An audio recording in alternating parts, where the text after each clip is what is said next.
I had always believed that love was enough, that as long as I tried, gave, and stayed loyal, everything would fall into place.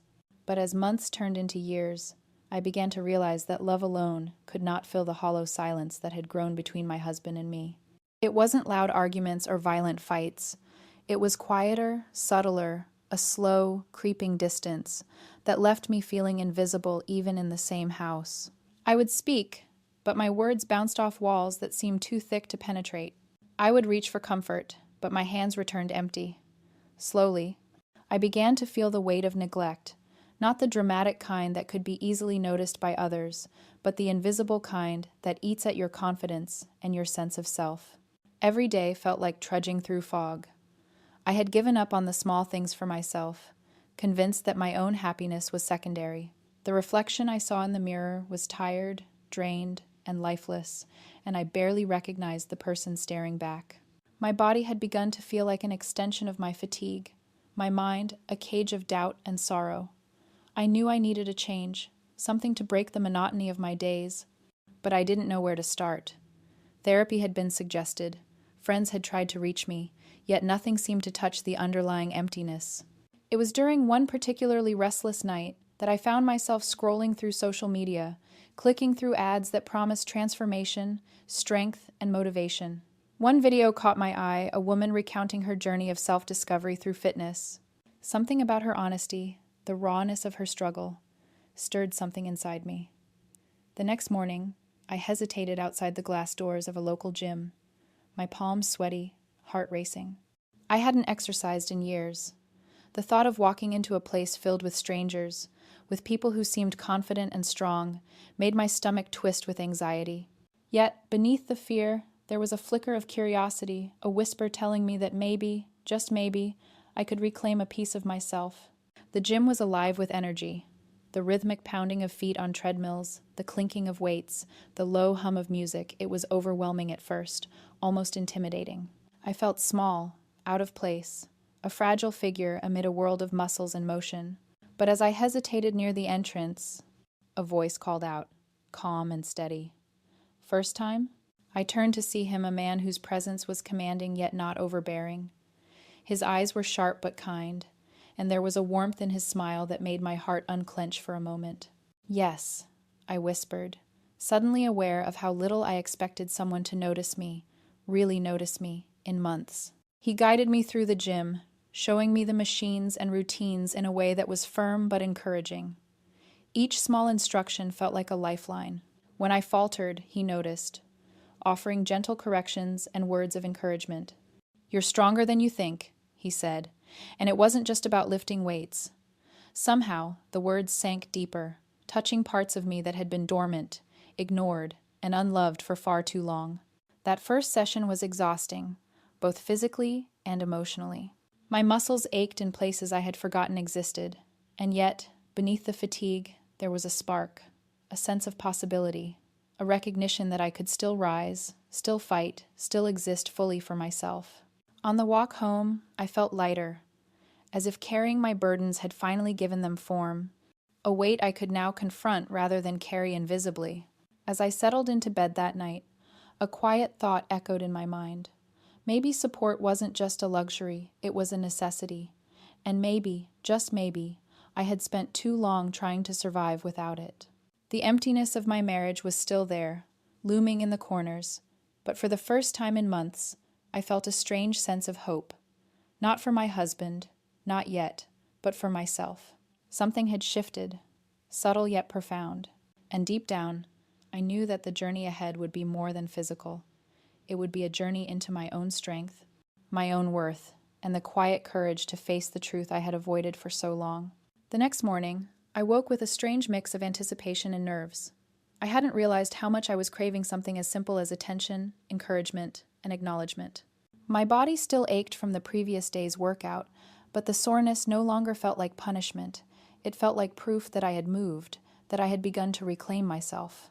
I dressed carefully, choosing clothes that made me feel just a little more confident than yesterday, and made my way back to the gym, my heart pounding with a nervous excitement. He was already there when I arrived, adjusting weights and checking the schedule.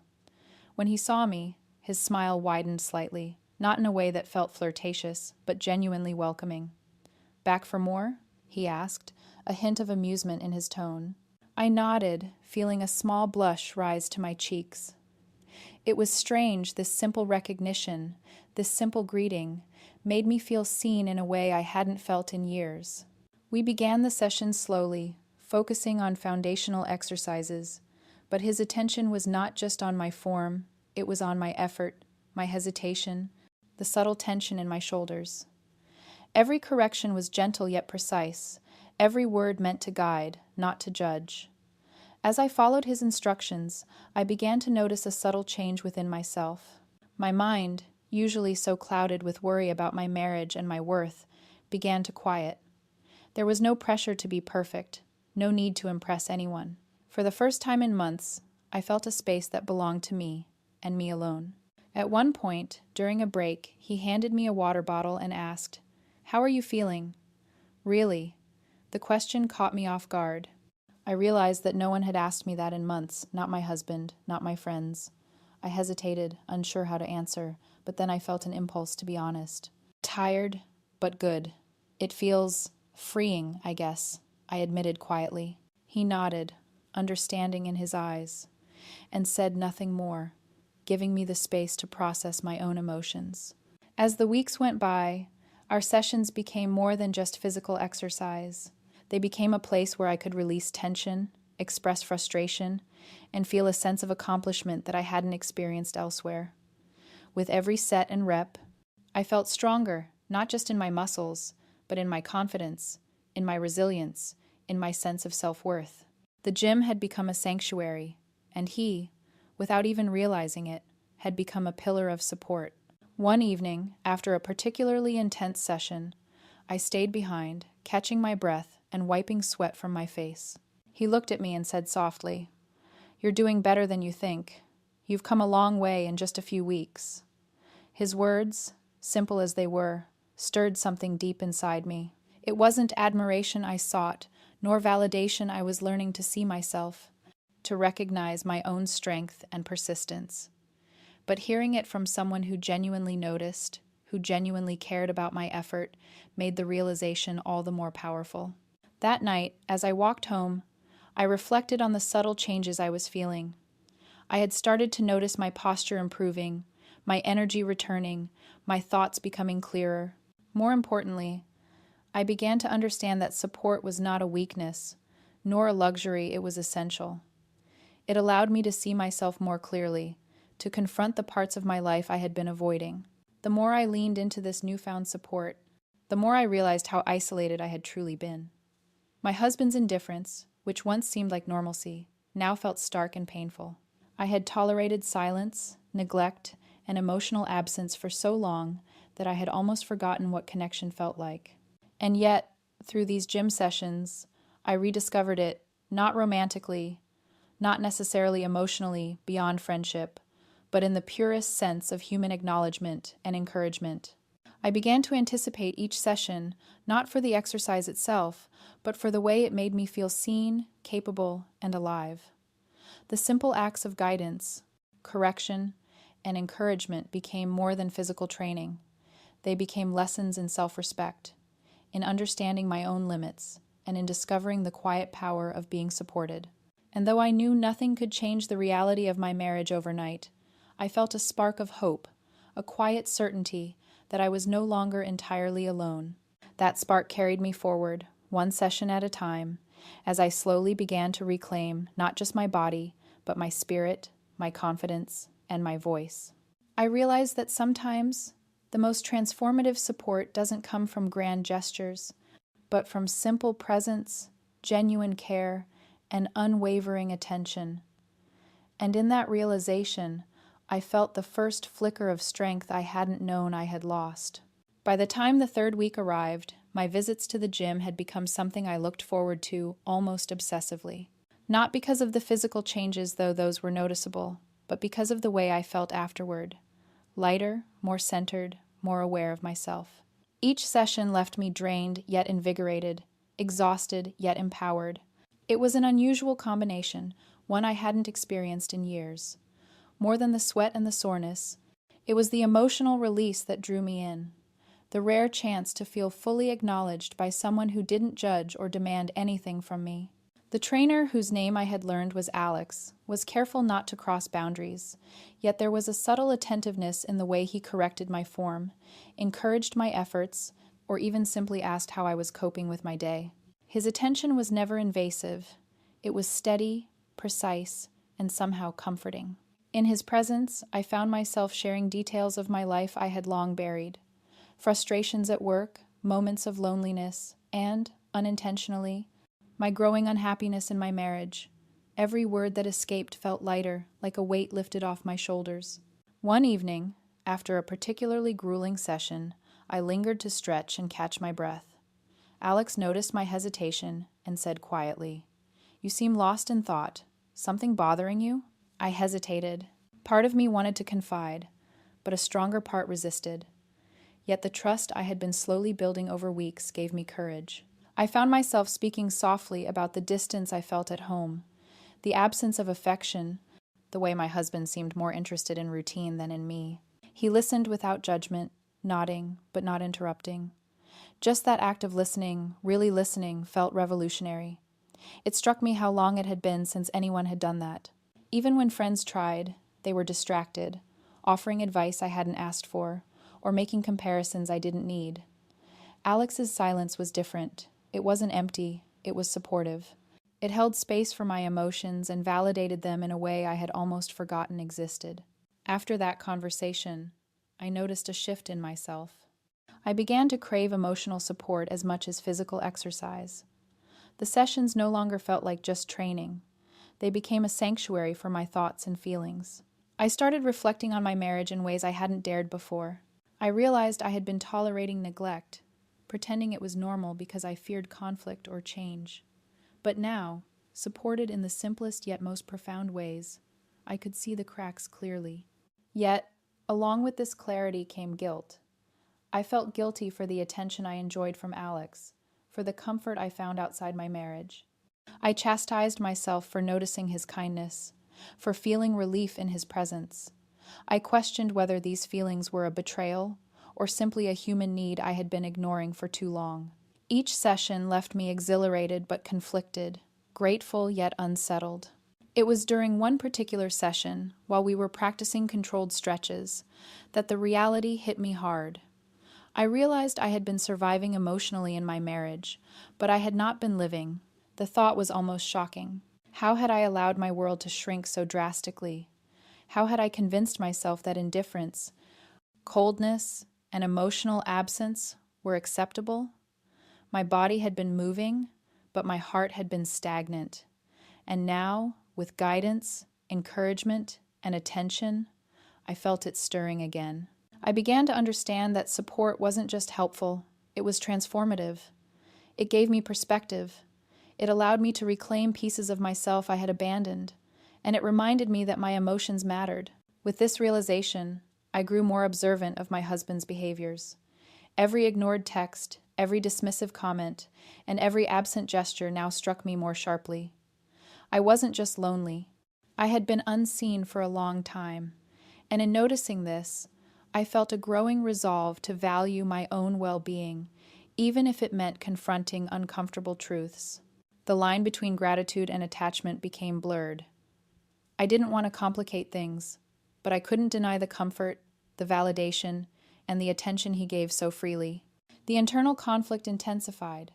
My loyalty to my marriage clashed with the undeniable emotional nourishment I received outside it. I began questioning everything I had normalized, from silent dinners to unspoken frustrations, from unmet needs to suppressed desires. One evening, before leaving, I turned to Alex and said almost reflexively, "Thank you for noticing me." He smiled gently, nodded, and said, "You're worth noticing. Don't ever forget that." Those words lingered long after I had left the gym. For the first time in years, I felt the subtle power of being seen, of being truly acknowledged. And yet, as comforting as it was, it also reminded me of the absence in my home life. I was awakening to a painful truth. Support could not fix everything, but it could illuminate the parts of life I had been ignoring. That night, I lay in bed, replaying every word, every gesture, every glance. I felt stronger, yet more conflicted than ever. I realized that change wasn't coming from my husband, it was coming from me. And with that awareness, a quiet determination began to take root. I had found the support I needed, and now I had to decide how to carry it forward, how to honor it without losing myself in guilt or confusion.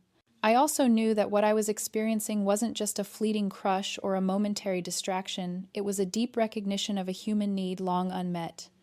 And in this awareness, I understood that I had a choice: remain invisible in my own life, or embrace the clarity and strength that came from being seen. So I made a silent promise to myself.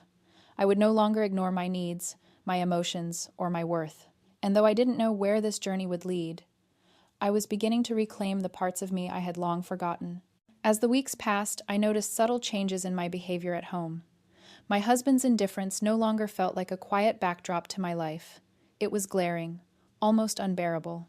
Small gestures that I used to excuse, missed calls, distracted nods, his focus always elsewhere, began to sting. The contrast between the warmth and attention I received from Alex at the gym and the cold detachment at home became impossible to ignore. I found myself observing my own emotions more closely, realizing how much I had suppressed for the sake of maintaining peace. One evening, I returned home after a late session, my mind still buzzing with the encouragement and care I had received. I tried to engage my husband in conversation, but he was distant, scrolling through his phone, barely acknowledging my presence. I felt a familiar ache in my chest, a sense of invisibility that I had come to recognize all too well. It was in that moment I realized that the support I had been craving for years wasn't something to negotiate or compromise, it was a fundamental need. At the gym, Alex had become a mirror to my own neglected emotions. His encouragement had sparked self-awareness, helping me understand what I had been missing. I realized that emotional support wasn't a luxury. It was as vital as air or food. The thought of returning to a household where I felt unseen, unappreciated, and unheard filled me with frustration and quiet despair. Yet, despite this awareness, I didn't want to act impulsively. I wasn't seeking an affair. I was seeking recognition of my worth. The tension escalated further when my husband made a passing remark about how I seemed different lately. He didn't notice the growth, the renewed confidence, or the clarity I had gained. Instead, he seemed unsettled by it, perhaps sensing a shift he hadn't expected. The irony wasn't lost on me. I had changed not because of him, but despite him, and that realization brought a mix of relief and sorrow. Relief because I had discovered strength I didn't know I possessed. Sorrow because it had taken neglect and emotional absence to awaken it. One afternoon, after a particularly intense session, Alex noticed my lingering silence. "You seem preoccupied," he said gently. I hesitated, then admitted, "I'm realizing how much I've ignored myself." He nodded, as if he understood without needing details. "Awareness is the first step. Don't underestimate it," he replied. His words resonated deeply. I began to recognize that my life had been defined by survival rather than living, by tolerance rather than fulfillment.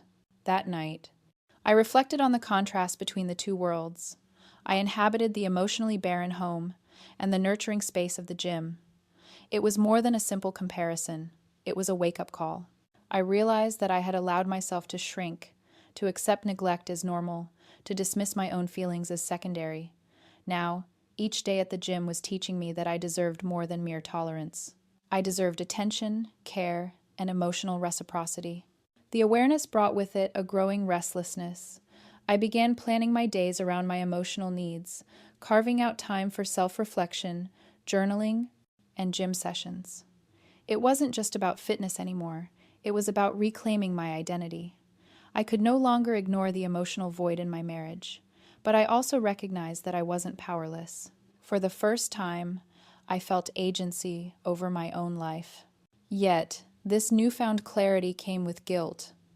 I questioned my loyalty, wondering if my growing emotional attachment to Alex's support meant I was betraying my marriage. But deep down, I knew the issue wasn't about infidelity, it was about acknowledgement, about the absence of care I had endured for years. I had not sought love outside. I had sought recognition, validation, and understanding, and that was not a crime. The tipping point arrived one weekend when a small domestic disagreement escalated. My husband dismissed my feelings entirely, labeling them as overreactions. The dismissal struck a nerve deeper than any past argument. For a moment, I felt the weight of years of neglect pressing down on me. I wanted to retreat, to shrink back into silence as I always had. But something inside me resisted. The lessons from the gym, the encouragement, the support, the validation, reminded me that I was not insignificant. I had a voice, and I had every right to be heard. That night, I lay awake, pondering my options. I realized that passivity was no longer acceptable. My emotional needs were non-negotiable, and I couldn't continue to ignore them. The thought of confrontation frightened me, but the alternative continued. Invisibility was far worse. I understood that change required courage, and courage often meant discomfort. It was during this period of inner turmoil that I began keeping a journal of my thoughts and feelings, documenting the contrast between neglect and support, the loneliness and the encouragement, the fear and the awakening. Writing became a release, a bridge between my suppressed emotions and my growing self-awareness. Each entry reinforced a simple truth. I deserved support, care, and attention, whether or not my husband provided it. By the end of this week, I had made a decision, though tentative, to prioritize my own emotional health. I wasn't plotting a dramatic exit, nor was I seeking revenge. I simply understood that I could no longer subsist in silence. My journey was about self-respect, self-recognition, and reclaiming pieces of myself I had lost. And in this understanding, I found the courage to continue navigating the complexities of my life, knowing that the support I had discovered might be the key to reclaiming not just my emotions, but my entire sense of self. I also remind myself, and now you, the reader, if you were in my place, feeling unseen and unsupported, what would you do? Please tell me in the comments. I genuinely love to read your thoughts and perspectives. The next week brought a tension that I could no longer ignore. I noticed the familiar emptiness at home, the lack of acknowledgement for even the smallest gestures I made. Preparing dinner, cleaning up, attempting conversation, everything felt like I was speaking into a void. The frustration that had been building over months finally reached a breaking point. I realized that silence was no longer an option. I needed to confront my reality, and I needed to do it clearly and unapologetically. One evening, after returning from the gym, I sat across from my husband at the kitchen table, my heart pounding. I could feel the years of unspoken disappointment weighing heavily in my chest. I took a deep breath and began, "I need to talk about us, about how I've been feeling for a long time." He glanced up briefly, then returned to his phone, a gesture that sparked a flare of both anger and determination in me. I continued, my voice firm but measured. "I feel invisible, ignored, and unappreciated. I can no longer pretend this is acceptable." For the first time, the gravity of my emotions seemed to register. My husband looked up, not with concern, but with a faint irritation, as if my honesty was inconvenient. "It's not that bad," he muttered, a dismissive shrug accompanying the words. That moment crystallized everything for me. I realized that his perception of reality was vastly different from mine, and that difference had been growing unchecked for years. My needs were valid, but they were consistently disregarded. I shared examples from everyday life, the small dismissals, the indifference, the lack of emotional presence. With each example, I could feel a sense of liberation. Speaking aloud the truth of my feelings felt like reclaiming lost ground. I described the contrast between the support I had received from Alex at the gym and the absence of acknowledgement at home, not as an accusation, but as a mirror reflecting my own needs. "I don't expect perfection," I said. "I just need to feel seen and valued. Is that too much to ask?" The room fell silent. For a moment, I hoped he would reflect, perhaps show remorse or initiate change. Instead, he responded with minimal effort, offering excuses rather than empathy. My heart sank, but simultaneously, I felt a strange clarity. I understood that change could not come solely from him. It had to start with me. My empowerment did not depend on his acknowledgement, it depended on my recognition of my own worth. Over the next few days, I focused on strengthening my emotional resilience. I continued my sessions at the gym, drawing not only on physical encouragement, but on the affirmations that validated my existence. Each session became a reminder that my feelings were legitimate and that my growth and fulfillment were my responsibility. I journaled daily, documenting insights and breakthroughs. And slowly, I began to redefine my expectations and boundaries within my marriage. The internal struggle persisted, however. I felt guilt for desiring something more, something beyond the life I had accepted for so long. But I reminded myself that seeking emotional fulfillment was not betrayal, it was self-preservation. The clarity brought by Alex's encouragement allowed me to differentiate between love and neglect, between care and mere coexistence. I was learning that silence in the face of neglect was complicity, and I refused to participate any longer. One afternoon, as I returned from the gym, I sensed a subtle shift. My husband noticed my focused demeanor, the determination in my posture, and perhaps even the confidence I had regained. I didn't speak yet. I simply allowed the change in myself to be visible. Sometimes actions speak louder than words, and in this case, my quiet assertion of self-worth became the strongest statement I could make. In reflecting on the events of this period, I recognized that the gym had become more than a physical space. It had become a sanctuary, a place where emotional growth was possible. I was no longer a passive participant in my own life. I had begun to reclaim autonomy over my feelings, my choices, and my sense of identity. And yet, the question lingered in my mind: could this transformation survive the constraints of a marriage that had consistently failed to nurture me? That question would remain central to the next steps of my journey. I knew that a decision had to be made, and that it would define not only my emotional well-being but the future of my relationships.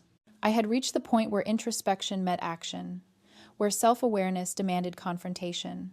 And in that intersection, I realized that I had the power to shape my life, regardless of external validation. Now, I ask you, the reader, if you were in my place, feeling overlooked and unsupported in a marriage, what would you do? Please tell me in the comments. I genuinely love to read your perspectives, and your insights inspire reflection on this shared human experience. The following days were a mix of reflection, decision-making, and emotional preparation. I knew that whatever choice I made would fundamentally shape the rest of my life. The clarity I had gained through confronting my husband and embracing my own strength at the gym empowered me to see my situation without the fog of denial or fear. I began to envision a life that prioritized my well-being, my happiness, and my self-respect, regardless of whether my husband could meet me halfway. It wasn't an impulsive decision. I carefully considered every option, weighed the consequences, and evaluated my emotional needs. I realized that staying in a situation where my emotional health was consistently disregarded was not love, it was endurance. And while endurance has its place, it should never come at the cost of one's self-worth. This realization was liberating. I understood that my life was mine to live, and the power to change it had always been within me. One evening, after a particularly invigorating gym session, I sat down with my journal and wrote a detailed plan for the future. I documented my goals, my priorities, and the steps I needed to take to reclaim my life fully. I made lists of what I would no longer tolerate, what I would demand in terms of mutual respect, and what boundaries I needed to enforce to protect my emotional health. Writing it down transformed the abstract feeling of empowerment into concrete action, giving me a roadmap that I could follow with confidence. When I finally spoke to my husband, it was with a calm firmness that I had never felt before. I explained my conclusions clearly, emphasizing that my decision was not born out of anger but from a deep understanding of my needs. I needed a partnership built on mutual respect, emotional support, and active care standards that had long been absent in our relationship. I stated that I would no longer compromise my mental and emotional well-being for the sake of preserving a superficial sense of togetherness. His response was muted, predictable in its attempt to downplay the seriousness of my words. But this time, it didn't shake me. I had grown immune to the subtle manipulations, the dismissals, and the attempts to minimize my feelings. I had internalized the truth that my life, my happiness, and my emotional health were not negotiable. And so, I calmly outlined my next steps, focusing on my independence, my self-care, and my personal growth. In the weeks that followed, I immersed myself in routines that reinforced my newfound autonomy. The gym continued to be a place of empowerment, but I also explored other interests I had neglected: creative projects, friendships, and self-development activities that nourished my soul. Each step reinforced my sense of identity, independence, and resilience. I was no longer defined by my husband's inattentiveness. I was defined by my courage to act, my clarity of purpose, and my refusal to settle for less than I deserved. The transformation was profound. I found joy in small victories: a well-prepared meal for myself, a long walk without interruption, meaningful conversations with friends who truly listened. I celebrated my progress quietly but meaningfully, understanding that real change often occurs in subtle, persistent actions rather than grand gestures. My emotional strength became a source of pride, and I recognized that the support I had once sought externally could be cultivated internally. Through this journey, I realized that infidelity, emotional or otherwise, often stems from unmet needs. In my case, it wasn't betrayal by another person, but by the consistent lack of support from someone I trusted most. Understanding this allowed me to forgive myself for past feelings of frustration, anger, and disappointment, and to approach my future relationships with clarity, self-awareness, and defined boundaries. The most important lesson I learned was that empowerment comes from recognizing your worth and acting in alignment with it. I no longer waited for validation from someone else. I validated myself. I no longer relied on external encouragement as the sole source of motivation. I cultivated inner resilience, and in doing so, I discovered a strength I had never known I possessed. Now, I leave you with a question, dear reader. If you were in my place, feeling overlooked, unsupported, and emotionally drained in a relationship, what would you do? Please share your thoughts in the comments. I genuinely love to read your perspectives, and your reflections can inspire others to consider their own paths towards self-respect and empowerment. Remember, prioritizing yourself is not selfish. It is essential.